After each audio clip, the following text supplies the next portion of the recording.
Hello Internet, and welcome to another episode of Experimental Cataclysm, the show where we talk about recent changes to the experimental version of Cataclysm Dark Days Ahead. Now, most of you have probably already seen this, but I did post a video on Thanksgiving pointing out that we are now in content freeze. There were also obviously posts on the GitHub and on Discord about this as well. And actually, since we are now in string freeze, which we'll talk about that and the progress of the project at the end of the show, but the takeaway is that there's going to be less content or no more content being added to the game until the next stable release. This means that we will generally have less to talk about, I might not continue making this show until that's resolved, but again, we'll talk about that later. And with the rapid rate of progress, which is amazing by the way, good job devs and contributors, but this may not be an issue, I just don't know right now. Additionally, I'm sure you noticed this video is almost certainly very late, and I was not even able to start working on this until Thursday evening, which is, the day before I normally post. The TLDR here is that some personal responsibility stuff came up in my life and it completely derailed pretty much everything in my life, and it's good now, but yeah, there's no way this is going up probably before Sunday, so I do apologize for that. Now anyway, we do have things to talk about in this video though, so let's just jump into it. First up today from Night, we've got an eternal weather setting. The idea here is that you will set up a weather type and it will be perpetually whatever that weather is, in the same way that we have the eternal season keeping you locked in whatever that season is. Now as far as I can tell, this can only be set by editing the gamebalance.json and setting in eternal weather. I could not find anywhere in the actual game that lets you adjust this setting, and I believe this is due to the discussion that took place in this PR. It seemed like several other devs chimed in about this not being a very valuable setting and or causing issues in the future. As such, it was changed to be set externally, requiring you to edit the file and then restart your game before it would take effect. Now to be honest, I don't really understand why there was an argument over this. It seems like it's a nice addition that would expand playing options for players. It's possible that there are code reasons to not implement this and that I'm just not aware of them. Still though, in general, adding settings that can only be adjusted in the game files is pretty terrible and not very player friendly. The eternal season option can be set within the game, so I don't really understand why people clapped back about this being added. Regardless though, you can read the full discussion if you're interested. There's a link to the PR in the description down below, and you can find gamebalance.json in your game directory in the data folder and then in the core folder. There is a comment with the setting to tell you how it works, so it should be easy to figure out. It is my opinion that if they did not want to add this option, then it should not have been added, and if they did want to add it, it should have been added in a way that can be changed through an in-game mechanism. This appears to be a compromise in the middle that really doesn't make very much sense. As it stands currently, most players are never going to know that this option even exists because it's set externally, so I don't really understand the logic behind this change. I can hear my voice cracking today. Sorry, I'm also still recovering from being sick. Anyway, moving on, next up today from Illison, we've got a massive buff to the rate at which the player loses instability. Now it's really important to note up front here that this is a temporary fix for 0.g. The buff we're about to talk about is not permanent, it will go away after stable releases. Previously, you would lose 1 instability per day just naturally as a part of your body's process, which was very slow, and it made robust genetics basically a must-have for any character that you plan to mutate significantly. This has now been changed. Rather than losing 1 instability per day, you will lose 12, and because of my knowledge of basic math, I can tell you that's 12 times more effective than it was previously. Robust genetics causes you to lose 24 per day, so it is still very valuable and the fastest way to reduce your instability. This is a pretty huge buff, and it definitely makes mutation much more viable for basically any character in the game. Now, I'm not a big mutation guy. I know I say that every single time we talk about mutations. I just want to be clear, I don't know the best balance for mutations because I generally don't play with them. However, Illison has been working on multiple mutation things, and I know they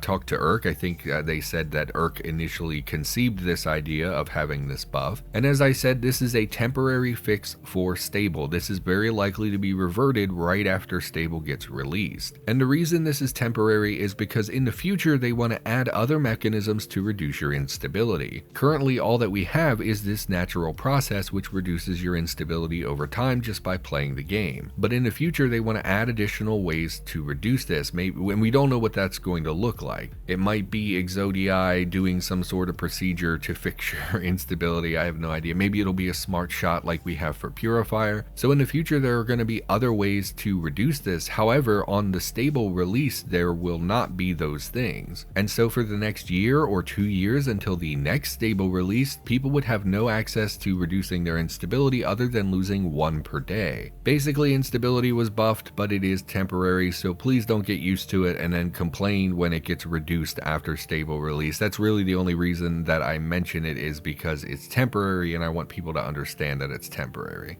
Next up today from Lovum, apologies again, last time we talked about a change Lovum made, I called them by the wrong name, so I do apologize for that. Anyway, there were several tweaks to the mutable farm layout that we discussed in a previous episode. First of all, apparently animals were not spawning properly in these locations like they were supposed to be. This should now be fixed, so you will see a variety of wildlife throughout the location, pulling mostly from the forest group of animals. Another PR here changed which map extras will spawn on this location. And if you're not familiar, map extras are things like the body drops, where you might find like a big group of corpses with drugs and guns, things like that. Or there's another body drop that would be scientist corpses, and there would be amigos spawned nearby. Those sort of things are map extras. Anyway, these were now edited, so the ones that don't really make sense to appear, they're not going to appear here anymore. For example, the random pond spawn really doesn't make any sense to appear in the middle of a farm field, and so it won't. And then the third PR related to these mutable farms just reduced their overall size. The PR references this was about a 40% reduction. Now, I personally really liked that they were massive locations. I still think we have way too many empty map gen tiles. Most of the countryside, in my experience, is usually farm fields, so to me it was, being huge and organic, it kind of represented the real world. Now that said, I didn't exactly get a lot of playing done since these were released. If the general consensus is that they were too large, then they probably were. Now, there were other aspects to these PRs. There was a new block section added to the potential farm layout. They removed some duplicate possibilities, etc. But this was just the overall changes what happened here. So yeah, I can say that most of these changes were positive in that it makes sense for animals to spawn here, and all the other changes that I talked about make sense to me. The reduction in size, though, is one of those things that's it feels sort of arbitrary, meaning it's not really good or bad, and there's no real precise way to dial it in. You just have to pick a number that seems right to you and reduce it, hoping that it's what you want. So the size thing, it might require a little more massaging in the future to get it where they need to be, like maybe they realize it's too much or they didn't reduce it enough or whatever. But anyway, yeah, these are still a really great addition. Making a farm mutable is such a great idea, and I really look forward to seeing them continue developing. Next up today from Bombastic Slacks, we've got a sort of fix for NPCs and animals related to portal storms. Apparently NPCs and other creatures were being targeted by portal storm enemies. And while this makes sense from a realism perspective, obviously, they're going through the same storm that the player is, they would be targeted by enemies the same way the player is. Unfortunately, it sort of ruins the game. Having an entire faction or your pets or your livestock or whatever all wiped out by a single portal storm is pretty horrendous and not very fun. So now there's a mod from Bombastic Slacks, and it's enabled by default, and it should keep animals and NPCs from interacting with portal storm entities. Both the characters and the monsters should now be passive to one another. As it was pointed out in the PR, this is not a proper solution to this problem, but it is very much something that's needed in preparation for 0.g's release. And on that note, to my understanding, portal storms are still up in the air for whether they will be enabled in the stable version or not. They are still a little wonky, and this is a prime example of them needing to be balanced a little bit. I do want to say that I saw a message from Ramza recently. That's the person who put in all the work making portal storms and all that stuff. I think they recently came back from some sort of hiatus, so I don't really know what their plans are for the future, but it's nice that they're back and that they want to look into things. So I really don't know what's going to happen with portal storms, but this is a step to making them, ruin your game a little bit less. Next up today from Aaron, we've got we've got Lamellar, I believe is how you say that, armor. I looked it up. I already forgot how to say it. I'm so sorry. Anyway, this is another form of armor. This is so stupid. This is another form of armor that fills the gap between very low tier and properly forged armor. Now this adds two versions of the armor, a mild steel version and a case hardened version like for the other sheet metal armors. There were also bracers and greaves added for partial coverage of the legs and arms. To make this armor you require, I'm not even going to try to say it, you basically need the small metal pieces that you will stitch together to make the armor. These are a bit time prohibitive if you're doing them by hand, but there are recipes that were added using large pieces of sheet metal and some form of drilling. They also require book recipes, so it's probably not an option for you in the early game. Again, this is a very middle tier armor. There's also an enormous amount of cordage required, but you would expect it to be that way. Basically, you are threading all of these small metal pieces together. Anyway, yeah, a few of these new armor solutions have now been added to the game. Depending on your situation, they may be too expensive in terms of the time required to make them, but if you have a drill and some sheet metal, these might be a viable option. Really, no matter what though, they are an interesting addition. I do find this type of armor a little fascinating. I did some research when I was trying to figure out how to pronounce it. I don't know how often you're going to be making them in the game, but yeah, I think this is an interesting addition. Next up today from MNG Cataclysm, we've got the addition of some new miscellaneous NPCs. These NPCs vary in where they will appear, and they all have a sort of theme to them. So for instance, one of them is a prepper type NPC and will appear in a prepper type house. There are also some campers who will appear in a sort of campgrounds type location. Another one spawns in the apartment building, and another one seems to have a moonshine still somewhere, and apparently they sell moonshine, so hooray, we can get some moonshine. Now I don't really have much to say about this. We just don't really see new NPCs all that often unless they are attached to a specific faction. All of these seem to be sort of standalone characters that are off doing their own thing, so yeah, I think this is pretty neat. Next up today from Bean B, we've got an update to various sports style armors in the game. This PR had a variety of tweaks for things like the fencing mask and football armor, and I really only mention it because these items in the game have been pretty pathetic for a long time now. It really depended on the armor piece, but in general, even things that you would expect to be good in this category, they had some nonsense values attached to them. For example, looking at the fencing mask, the material thickness was about a third of what it should have been, and this led to it being pretty garbage in general. I mean, obviously fencing masks aren't like a full metal helm or anything, they only cover the front of the face, they wouldn't stand up to serious punishment, etc, etc. All that said though, they were even worse than they should have been, and now this has been fixed. Other tweaks occurred for fencing pants, bike, baseball, football, and motorcycle helmets, and several other pieces of armor. I'm not going to explain differences for a dozen or so items, but you should maybe take a second glance next time you find a piece of sports armor. The piece that you're examining might be a lot better than it was a couple of weeks ago. Most of the changes that I saw here did appear to be buffs, and they do seem to track with realism, so I don't really have any complaints here, or at least nothing I saw looked to be problematic. Next up today from 8th Street, we've got we've got a nuclear power plant, and I don't really know how to talk about it. This is an absolutely massive piece of map gen and is, you guessed it, it's a nuclear power plant. I saw a lot of praise for this location. People seem really interested in it, but I'm pretty shrug about it personally. It's a very large piece of map gen, and therefore it will probably have trouble spawning in the game. It's a problem for many large locations that we have in the game. There are also very few items here, seeming to spawn in only a couple small areas, so it's not really a prime loot location. There are lots of broken generators and random machinery, which of course can be harvested for parts, but these are a lot easier to source in other locations. The location also has quite a lot of monster density, mostly things like technicians, based on my exploration of the area. Also, based on something said in the PR, it looks like this might have radiation floating around, which is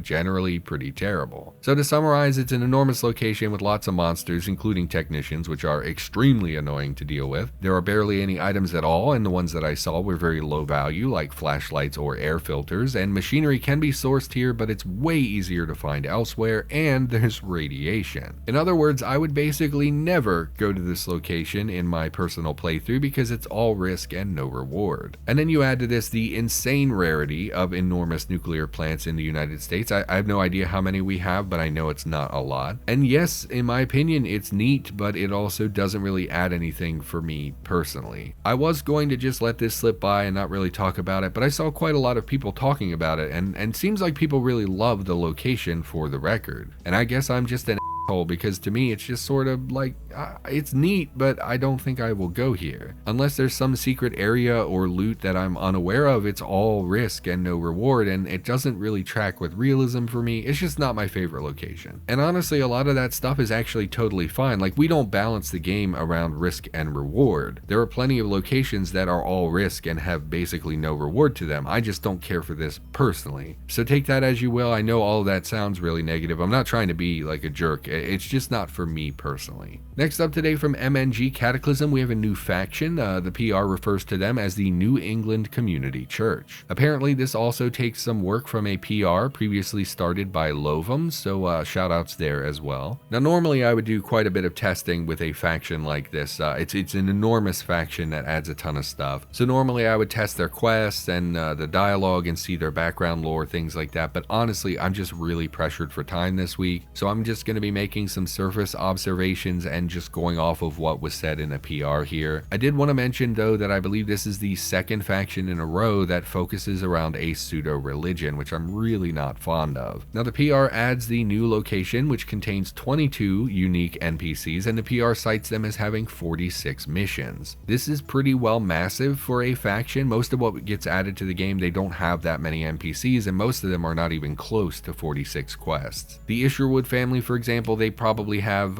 if I had to, it's like 8 NPCs would be my guess, and they have maybe 15 quests. I mean, don't quote me on that, I guess. I don't remember. Now the rest though, to be perfectly honest, I just don't have a lot of time to do a bunch of quests and read tons of dialogue and etc. to offer an informed opinion on this location. Now my knee jerk is the pseudo-religion thing, and that's just based off the name. Honestly, for all I know, there's no religious dialogue or anything like that. And for the record, I'm not even opposed to religion and pseudo-religion making an appearance in the game. Whatever your belief system, it is usually a major driving factor for many people's lives, and it would be all the more prevalent after the apocalypse because people would be looking for answers. It's just not my favorite trope in the world, and we recently had a pseudo-religion like a Vikings style faction, so I'm just really not into there being another one. Alright, I just wanted to pop in here a little bit as the editor. This video got delayed again, so I did have some time to go and test this location. I just really wanted to comment that like every NPC in this faction seems to have their own unique dialogue, and I just really respect that someone put in the time to do that. If you think about the refugee center, for example, most of the NPCs there are just to pad their numbers. They don't have unique dialogues or backgrounds or anything really very fascinating about them. However, this location seems to have unique dialogue for every single NPC, which includes their backstory and a little bit of flavor text in addition to the quests that they offer. And I will say that the quests that I've seen were pretty terrible. The example I'm going to use in this video, there was a guy asking for 200 pipes, and while I understand that they're trying to build a large location, maybe they need a lot of pipes, I think this is a lot to ask of the player. It's sort of like that Isherwood quest that asked you to get 1,000 sand or clay or whatever that mission was. The reality is that even if you made a point to go out and gather pipes, taking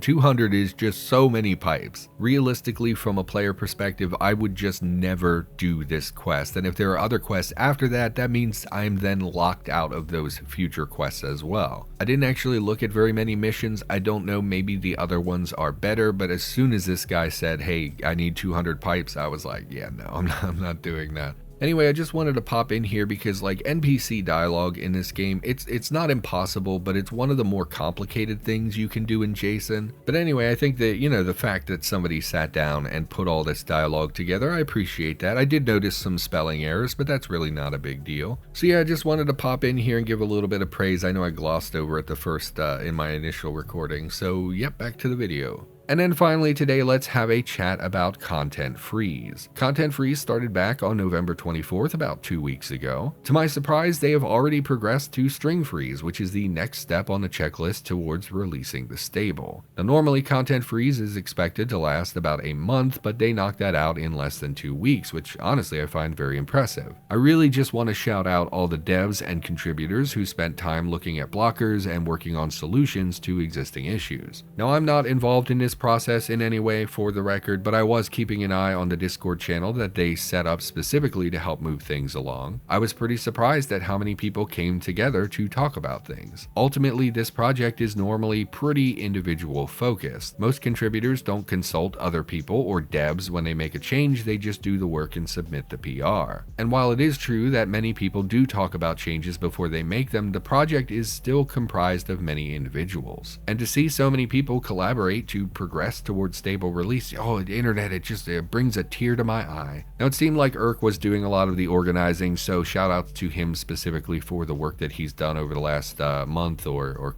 several weeks or whatever. And to anyone who worked on moving things forward, hey, you did a good job. The world isn't exactly overflowing with praise when people do good work, so here, have some praise for your good work. Anyway, we're in string freeze now, which is when things really clamp down on the number of PRs that gets merged. There will be way fewer changes coming to the game, but this also means that the stable release is rapidly approaching. Now, I'm not exactly sure how they decide a date to release. I assume that basically Kevin and Urk or whoever will have a conversation, and one of them is going to hit a giant red button on their desk that just launches the stable. As for my concerns over having to put this show on hiatus, well, last stable there was a window of several months where I didn't make these videos. However, since we're already in string freeze, well, I don't really expect there will be much of a hiatus. Anyway, I should wrap this up if I want to get this show out before next week. So everyone, thank you as always for watching. Thank you for your support. Show the dev team and contributors some love as well. Seriously, the work that people do is often unrecognized or it gets buried in negative feedback. And I say that as someone who often spews negative feedback. Show the team some love. Right, well anyway, thank you for watching. Hopefully you enjoyed the video. I'll be back in the near future with another one, and I'll see you next time.